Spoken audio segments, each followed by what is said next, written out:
ilaha illallah wallahu akbar Allahu akbar walillahil hamd.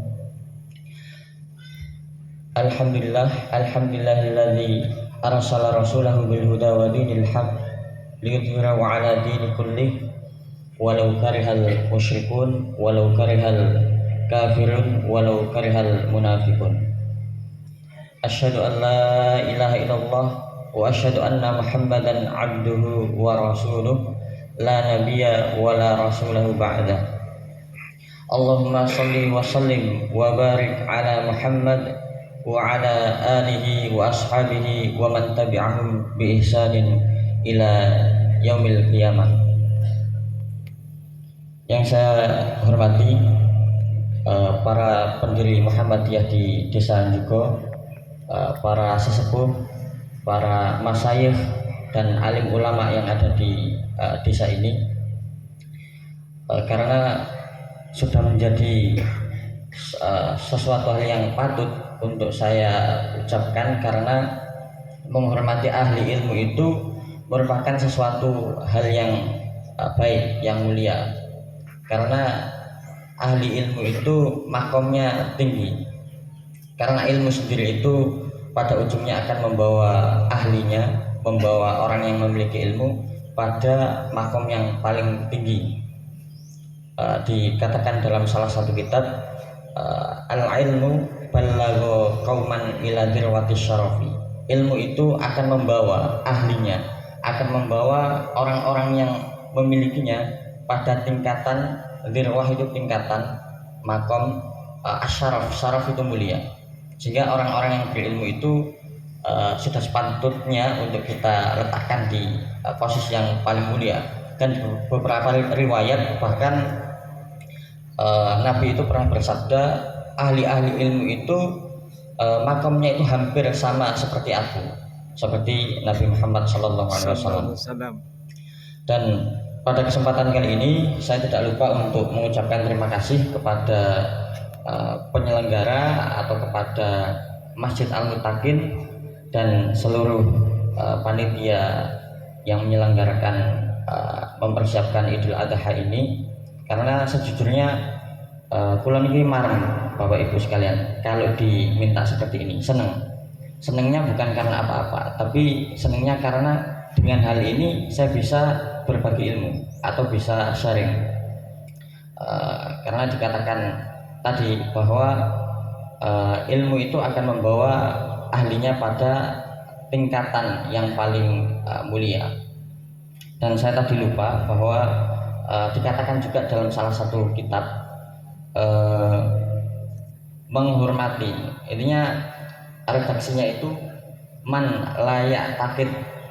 Ini saya agak lupa, ada satu kata yang agak lupa. Man layak takid syarafi, man layak takid syarafa ustadzi la yuflih. Jadi siapapun yang tidak meyakini, yang tidak yakin terhadap kemuliaan guru-gurunya, maka dia tidak akan bahagia. Itu yang pertama. Jadi saya itu sesungguhnya senang karena bisa berbagi, walaupun saya khawatir takutnya ketika saya di sini agak menggarami air laut, dan saya minta maaf di awal. Pada kesempatan kali ini, di momen Idul Adha ini, mari kita senantiasa untuk menilik kembali bahwa banyak ibrah atau hikmah yang dapat kita ambil dari kisah-kisah Nabi terdahulu. Nah, salah satunya kenapa ada Idul Adha itu tidak terlepas dari kisah Nabi Ibrahim. Kalau kita tilik sejarahnya, maka kita akan mendapati bahwa Nabi Ibrahim secara khusus keluarganya, semuanya itu ujiannya sangat berat, sehingga namanya itu benar-benar diabadikan di dalam Al-Quran. Dan Nabi Ibrahim itu termasuk Abul Anbiya, yaitu bapaknya para nabi. Nah, dikatakan bahwa Nabi Ibrahim itu pada saat itu menginginkan sebuah anak dengan pernikahannya bersama Siti Sarah. Nah, Siti itu sesungguhnya bahasa Arab, Bapak Ibu sekalian. Misal ada yang namanya Siti itu aslinya dari kata Arab. Sebetulnya kan Sayyidati. Nah, karena lambi-lambi atau mulut-mulut orang Jawa itu agak belepotan kalau ngomong Sayyidati. Sayyidah itu, kalau Sayyid itu tuan. Kalau Sayyidah itu apa ya? Intinya tuan buat yang perempuan, ratu kayak gitulah.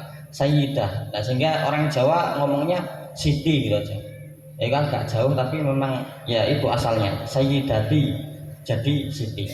Bersama Siti Sarah menginginkan seorang momongan, sehingga bertahun-tahun dalam pernikahannya bersama Siti Sarah ini belum diberi atau belum dikaruniai oleh Allah Subhanahu wa taala seorang anak.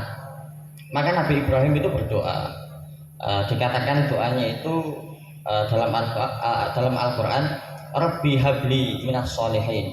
Ya Allah, karuniakanlah aku anak yang soleh dan atau solehah. Rabbi habli minas sholihin.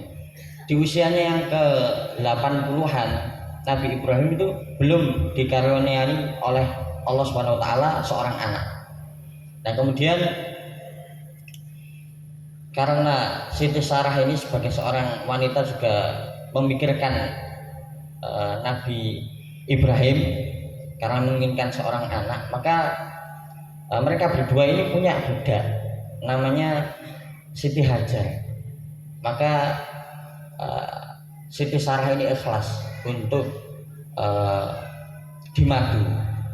Akhirnya Nabi Ibrahim itu menikah dengan Siti Hajar. Tidak lama kemudian Siti Hajar ini melahirkan anaknya yang bernama Ismail. Itu di biwadin ghairi dzi zar'in. Itu kalau di surat As-Saffat diterangkan ketika Siti Hajar itu melahirkan Ismail, maka Nabi Ibrahim itu diminta untuk kembali ke istrinya yang pertama. Itu istrinya yang pertama di Yerusalem. Nah, Siti Hajar ini berada di Mekah. Nah, tentu Siti Hajar ini kan baru melahirkan, tapi sudah ditinggal sama Nabi Ibrahim. Nah, tentu ini sangat berat. Ini kalau kita lihat ceritanya Nabi Ibrahim dan Siti Hajar itu sungguh luar biasa. Kesabaran, ketabahan, keikhlasannya, ketawakalannya kepada Allah Subhanahu wa taala itu sangat tinggi. Ditinggal sama Nabi Ibrahim, ditinggal untuk menemui istri pertamanya, diperintahkan oleh Allah Subhanahu wa taala. Maka Siti Hajar ini bertanya-tanya, "Wahai Ibrahim, kenapa kamu meninggalkan saya di sini sendirian bersama Ismail? Bukankah ini saja baru melahirkan?" Lalu Nabi Ibrahim tetap berjalan aja meninggalkan Siti Hajar. Kemudian Siti Hajar bertanya, "Apakah ini perintah Allah Subhanahu wa taala?" Maka Nabi Ibrahim menjawab, "Iya. Ini diperintahkan oleh Allah Subhanahu wa taala." Maka pada saat itu pun Siti Hajar ini ikhlas, rela dan sabar untuk menjalani ujian itu semuanya. Diterangkan bahwa Nabi Ibrahim itu berdoa, Rabbana inni askantu wa min dzurriyyati biwadin ghairi dzi zar'in inda baitikal muharram. Jadi Nabi Ibrahim itu berdoa, "Ya Allah, ini sebagian keluargaku aku tinggalkan di tempat yang gurun, gersang, tidak ada air, tidak ada tumbuhan, tidak ada apa-apa sama sekali, yang dekat dengan rumahmu, yaitu Baitullah." Nah, itu doanya Nabi Ibrahim. Kemudian Siti Hajar ini menjalani kehidupannya, dan itu pun tidak terlepas dari ujian, cobaan yang bertubi-tubi. Ketika Nabi Ismail itu menangis dan di tanah yang gersang, tidak ada air, tidak ada tumbuhan, tidak ada tanaman, itu kita bayangkan semuanya betapa sulitnya. Maka istri Hajar pun langsung berlari-lari atau menaiki dari bukit Safa ke Marwah, yang itu sekarang dinamakan atau termasuk menjadi bagian dari manasik haji, yaitu sa'i sebanyak 7 kali. Nah, saudara-saudara kita yang ada di Baitullah sekarang sedang melaksanakan manasik haji. Dan itu Bapak Ibu sekalian yang dirahmati oleh Allah Subhanahu wa taala, betapa Siti Hajar itu sebagai seorang perempuan single parent yang mendidik anaknya, merawat anaknya mulai dari buayannya sampai di umur yang 7 tahun. Maka ketika sampai Ismail itu di umur 7 tahun, Nabi Ibrahim itu pun datang dengan riang gembira karena menyambut anaknya yang tidak pernah ditimang-timang saat bayinya, tapi didatangi lagi setelah umur 7 tahun. Kemudian selang beberapa waktu tidak lama, turunlah perintah Allah Subhanahu wa taala, yaitu untuk menyembelih Nabi Ismail. Nah itu Bapak Ibu sekalian, dibayangkan kita semuanya atau panjenengan semuanya itu memiliki anak, yang anak ini kita nantikan selama bertahun-tahun. Kemudian saat lahir kita itu merantau, tidak ikut merawat anaknya. Kemudian saat 7 tahun kita datang ke anaknya, tapi diperintahkan untuk menyembelih anaknya. Itu sangat sangat luar biasa cobaannya Nabi Ibrahim alaihi salam, sehingga cobaan mereka berdua itu, Nabi Ibrahim dan Siti Hajar, itu sangat luar biasa. Kemudian saat Allah itu memerintahkan untuk menyembelih Nabi Ibrahim, maka Nabi Ibrahim itu bertanya kepada Nabi Ismail, "Wahai anakku, saya ini bermimpi, diperintahkan oleh Allah untuk menyembelihmu." Maka Nabi Ismail itu di umur yang 7 tahun, Bapak sekalian, 7 tahun, menjawab jawabannya itu sangat luar biasa. Dan ini membuktikan bahwa umur 7 tahun itu sebenarnya sudah menjadi anak yang memang bisa untuk ditanamkan karakter tanggung jawab. Nah, maka dijawab oleh Ismail, "Ya abadi, if'al ma tu'mar, satajiduni insyaallah minas sabirin." Jadi wahai bapakku, kepada Nabi Ibrahim, "Wahai bapakku, if'al ma tu'mar, lakukan apa yang diperintahkan oleh Allah Subhanahu wa taala. Satajiduni, maka engkau akan mendapatkanku, minas sabirin, satajiduni insyaallah minas sabirin, maka kamu akan mendapatiku dalam keadaan sabar." Begitu jawaban Nabi Ismail. Nah itu kalau kita bayangkan di zaman sekarang, anak-anak yang memang agak dalam tanda kutip dablek sama orang tuanya, itu mesti ya, "Nak, saya ini tadi mimpi disuruh nyembelih kamu." Mesti anak-anak sekarang, bocil-bocil sekarang mungkin akan bilang, "Gak bahaya tak?" Mesti akan seperti itu. Nah sehingga itu perbedaan anak-anak zaman dulu dengan anak-anak sekarang, sehingga hal-hal seperti ini, kisah-kisah Nabi ini patut untuk kita teladani, termasuk secara umum keluarganya, baik bapaknya, ibunya, ataupun anaknya, karena itu semuanya akan menjadi satu kesatuan, saling berhubungan. Itu Bapak Ibu sekalian, beneran saya setuju. Jenengan kalau mirsani di luar sana, kula niki domisili teng Jawa Tengah, barusan tadi malam datang dari sini. Ngoten, generasi muda itu ya tidak semuanya tapi mayoritas ini Bu. Jadi andai kata Ibrahim atau bapak-bapak sekarang itu bilang seperti itu, jangankan bunuh atau saya disuruh nyembelih gitu, suruh aja, "Nah, beli cabai atau beli garam gitu," mungkin bisa jadi iya atau enggak. Karena yang jadi permasalahan itu ini. Ini kalau salah seorang ustadz itu menamakan setan kotak namanya. Jadi ini itu sangat-sangat berpengaruh di zaman sekarang. Itu yang harus kita sadari. Dan ini nanti ada pembahasan sedikit tentang pendidikan. Bagaimana pendidikan karakter ala keluarga Nabi Ibrahim. Nah itu, kalau kita tanya sekarang, nak, kamu saya sembelih ya, saya diperintahkan oleh Allah Subhanahu wa taala. Ya mesti akan jawab gitu. Gak bahaya tak? Atau hal-hal yang menjadi viral di media sosial. Nah kok saya tahu? Karena saya selalu mengikuti perkembangan generasi muda dan selalu mengikuti media sosial. Karena itu menjadi problem kita saat ini yang paling besar Bapak Ibu sekalian. Kita bayangkan masjid ini besar dengan jamaah sekian gitu. Bisa jadi 30 tahun kemudian sudah sepi. Kenapa? Yang imam tidak ada, yang khotib tidak ada. Kenapa kok tidak ada? Generasinya tidak bisa semuanya.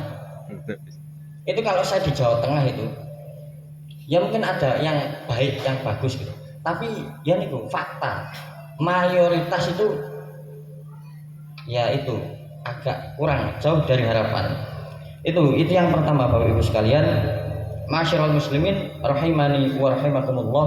Sehingga ketika Nabi Ismail itu hendak untuk disembelih, maka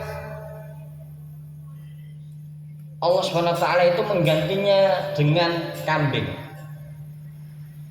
dengan kurban, hewan sembelihan.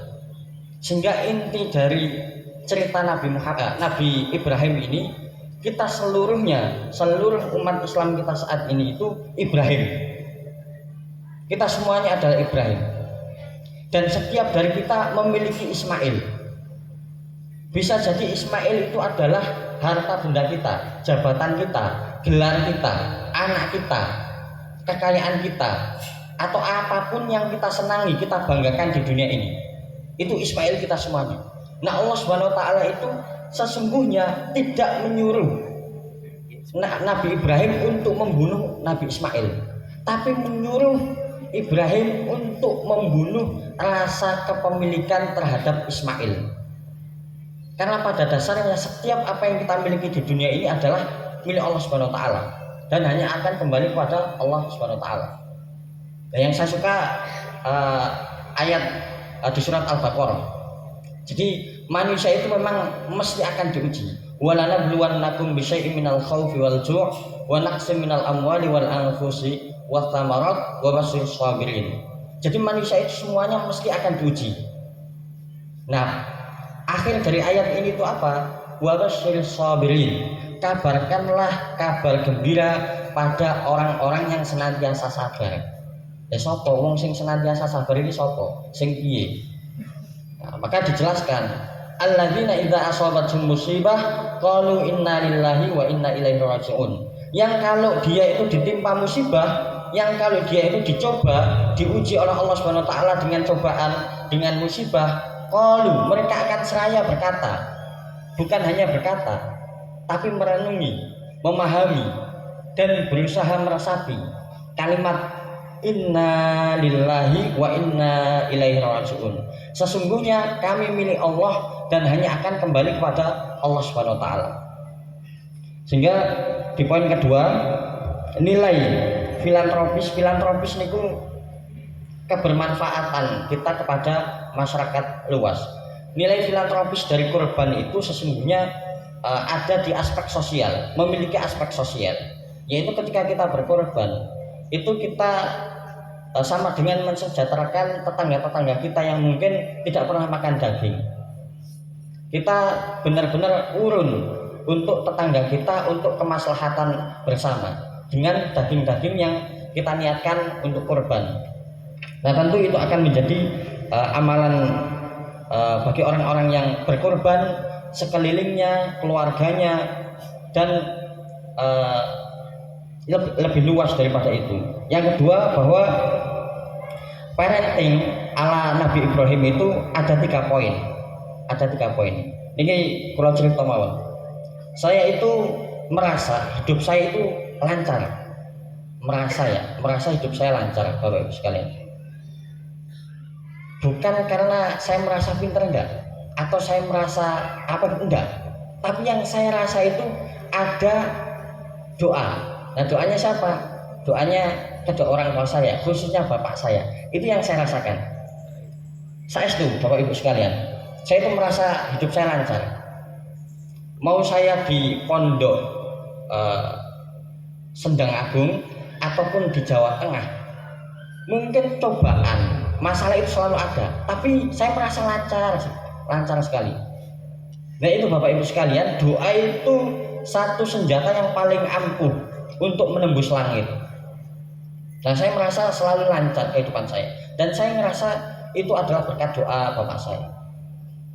Kula niki nate Bapak Ibu sekalian matur ten bapak kula pas kelas 2 kalau nggak salah, kelas 2 SMA atau kelas berapa nih. Matur ten bapak kula nyuwun donga. Pak, Bapak saya mau saya doakan bla bla bla bla. Saya lupa kenapa minta doa. Kemudian jawaban bapak saya itu memang agak nyelekit. Beliau menjawab, ora sah njaluk-njaluk donga. Sing penting kowe usahai. Wong tua itu mesti ndongani awakmu. Nah itu yang saya pegang sampai sekarang itu, wong tua itu mesti ndongani anaknya.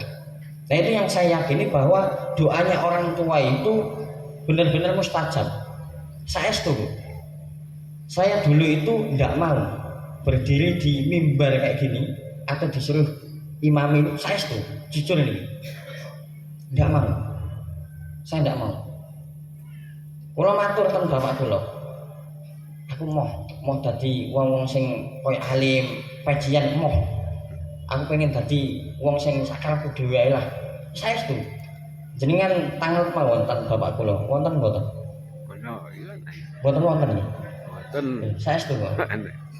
Iku, aku mau dadi sing imam, sing khatib mau. Aku pengen dadi saenakku dhewe. Tapi ngene niku, mungkin bapak kula niku ndongani terus. Ya Allah. Tapi yang menarik dari pendidikannya bapak saya itu tidak pernah dari saya kecil itu tidak pernah, Wan, kamu harus peringkat 1, peringkat 2, peringkat 3. Kowe kudu dadi wong sing sugih, dadi wong sing ngalim, dadi wong sing apa, tidak pernah, sama sekali tidak pernah. Sekarangmu wis sing penting kowe iso tanggung jawab, sing wis iso tanggung jawab wis dadi jalani. Nah aku mau karek ndongakno ngono ae, gitu aja Bu. Itu makanya saya kadang itu agak gregetan kalau sama bapak saya itu ketika minta doa, orang asal njaluk-njaluk donga, wis usaha wae. Iku mesti wong tua mesti ndongani awakmu. Nah itu saya setuju. Itu yang menjadikan kelancaran anak itu niku doa. Nah termasuk Nabi Ibrahim, doa niku dipanjatkan mulai dari awal kita sebelum punya anak sampai punya anak dan seterusnya. Nabi Ibrahim ketika belum diberikan oleh Allah seorang anak, dia selalu berdoa, Rabbi habli minas sholihin. Ya Allah karuniakanlah aku anak yang soleh. Rabbi habli minas sholihin. Rabbi habli minas sholihin. Demikian terus. Nah itu Bapak Ibu sekalian. Yang pertama itu doa. Yang kedua adalah cara pendidikan bersama anak itu dialog Bapak Ibu sekalian. Ditanyai, kamu hari ini di sekolah ngapain, pelajarannya apa, itu akan membangun antusias anak. Karena saya itu Bapak Ibu sekalian, kula niku nate rawuh ten acara khitanan di Jawa Tengah itu. Nah kula bab-bab yang dibahas nggih ngoten niku. Sakniki kathah banget. Lare-lare yang alim niku. Ini aja saya kasih kasus, saya di Sukoharjo, Jawa Tengah. Dan di Sukoharjo itu di bulan Januari ada anak SMP perempuan mati mengenaskan. Karena apa? Karena ngapunten Bapak Ibu sekalian, mohon maaf, karena melacur lewat online. Nah ini kuatah banget. generasi saat ini. Kenapa? Karena mungkin relasi bersama orang tuanya kurang. Tidak hanya itu Bapak Ibu sekalian, saya agak lupa entah di mana, Palembang atau mana. Jenengan tinggali mawon tan berita, tan internet, kuatah banget. Ada anak usia 17 tahun, 15 tahun. Nyuli anak. Itu terus dibentur-benturkan kepalanya, diambil organnya, dijual. 17 tahun, 15 tahun, dua anak. 17 tahun dan 15 tahun. Saestu. Jenengan tinggali ten internet kata itu dijual organnya. Motifnya apa? Ya enggak tahu. Karena ada anak juga ini diberita banyak. Jenengan tinggali mawon. Ada anak minta uang untuk membayar kalau game itu saya perlu top up. Biasanya ada anak itu main game, warkop ngeten iki. Main Mobile Legends. Nah ini sakit top up. Nah itu minta uang orang tuanya tidak dikasih, rumah orang tuanya dibakar. Ya terus piye? Ya kan hal-hal ini menjadi problem yang paling besar untuk saat ini. Saya setuju Bapak Ibu sekalian. Ini itu sangat berpengaruh. Sehingga kenapa kok saya ngerekam di sana? Karena memang yang paling berpengaruh saat ini tuh ini setan kotak ini. Kita ini misalnya membuat simulasi, anak habis sekolah misalnya, pulang gitu. Sekolah diajari, nak kowe sing jujur, nak kowe iku sing berperilaku baik, diajari akhlakul karimah, jujur, amanah dan lain sebagainya gitu. Pas pulang lihat ini gitu. Itu sudah berubah lagi Bapak Ibu sekalian. Yang paling mempengaruhi itu ini sekarang, secara psikologis. Anak itu lebih banyak dipengaruhi oleh HP daripada oleh dawuhi para pendidik, dawuhi guru, dawuhi yai. Ini yang paling berpengaruh. Wah, berita-berita yang ya Allah, kalau kita pikir-pikir itu kok iso ya? Anak bisa gitu Pak. Dan saya kuatah Pak. Saya itu beberapa kali punya teman yang masih kuliah di Jawa Tengah. Dia ngoten niku cerita bahwa di perkuliahan, ngapunten nggih Bapak Ibu sekalian, saya tidak sebut merek. Di perkuliahan, kampus yang berbasis Islam pun, yang dasarnya Islam, niku nggih kuatah. Perempuan-perempuan mahasiswi itu ngapunten melacur. Nah itu kenapa? Karena kebutuhan lifestyle, gaya hidup. Gaya hidup itu dari mana? Dipengaruhi dari ini.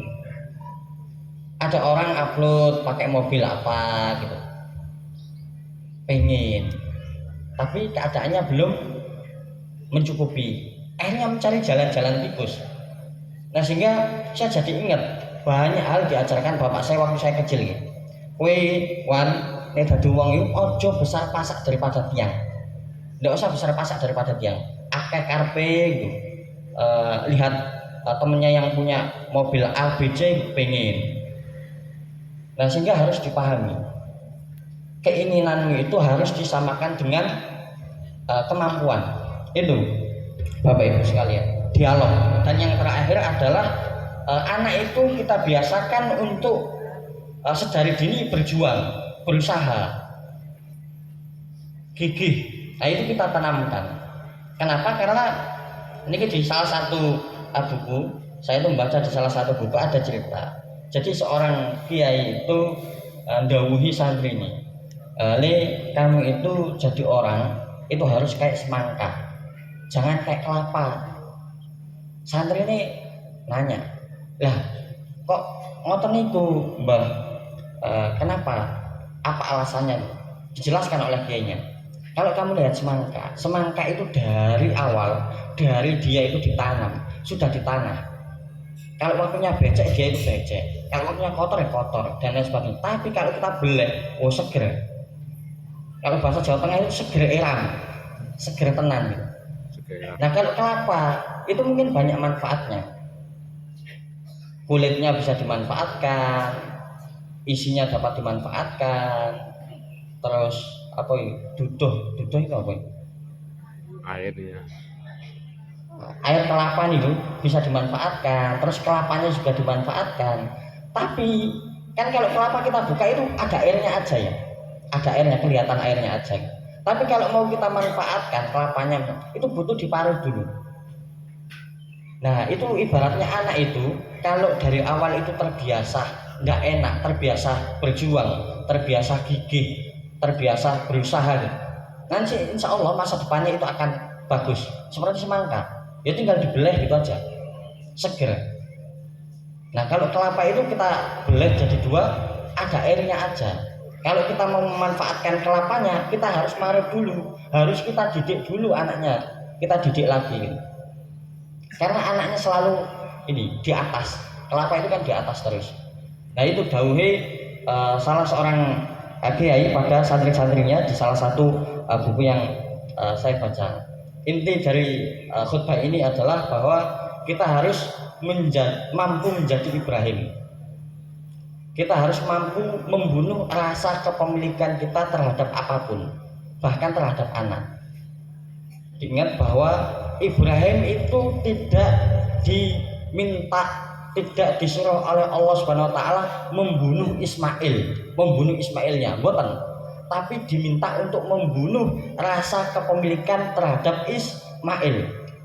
Karena bayangkan aja Bu, ini nunggu lama dikaruniai anak, terus disuruh berjauh-jauhan datang, disuruh nyembelih. Ini kan rasa kepemilikannya tentu akan melekat. Nah itu yang pengen dibunuh oleh Allah Subhanahu wa taala, rasa kepemilikan terhadap Ismail. Itu Bapak Ibu sekalian, kita akhiri khutbah ini dengan membaca doa bersama-sama.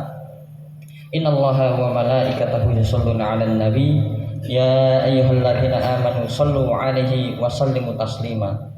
Allahumma ighfir lil muslimina wal muslimat wal mu'minina wal mu'minat al ahya'i minhum wal amwat innaka sami'un qaribun mujibud da'awat ya qadiyal hajat. Allahumma barik lana fi hadzal yaum bi barakatin minas sama'i wal ardh.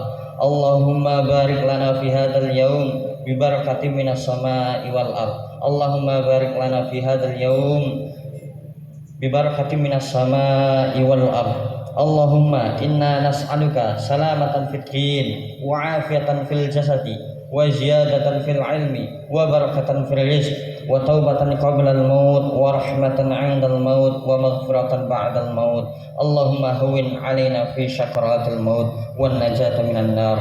Rabbana zalamna anfusana wa illam taghfir lana wa tarhamna lanakunanna minal khasirin. Rabbana hab lana min azwajina wa dzurriyyatina qurrata a'yun waj'alna lil muttaqina imama. Rabbi habli minas solihin, Rabbi habli minas solihin, Rabbi habli minas solihin. Rabbana atina fid dunya hasanah wa fil akhirati hasanah wa qina adzabannar.